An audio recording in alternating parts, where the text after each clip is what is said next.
ఇక ఢిల్లీలో సిడబ్ల్యూసీ సమావేశంలో చర్చించిన అంశాలపై డిప్యూటీ సీఎం భట్టి విక్రమార్క స్పందించారు. భారత్ జోడో యాత్ర ద్వారా ఐక్యతను చాటి చెప్పిన రాహుల్ గాంధీ లోక్సభలో ప్రతిపక్ష నేతగా ఉండాలని సీఎం రేవంత్ ప్రతిపాదించినట్లు భట్టి చెప్పారు.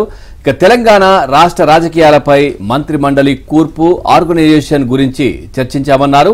బీజేపీ బీఆర్ఎస్ పార్టీలు తమ ప్రభుత్వాన్ని కూల్చివేస్తామంటూ ప్రకటిస్తున్నాయని, మరోవైపు కాంగ్రెస్ లో చేరికల అంశంపై కూడా చర్చించామన్నారు.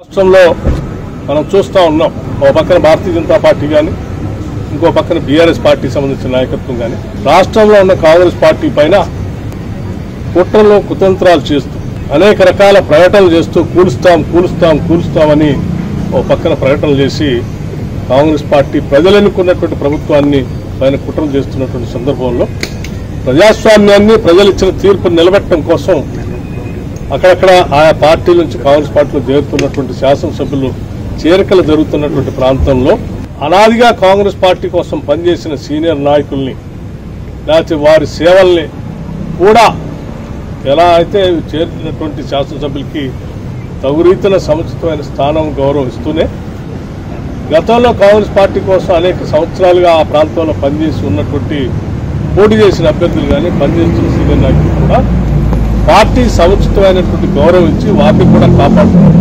కాపాడుకోవాలన్న దానిపైన చర్చించారు.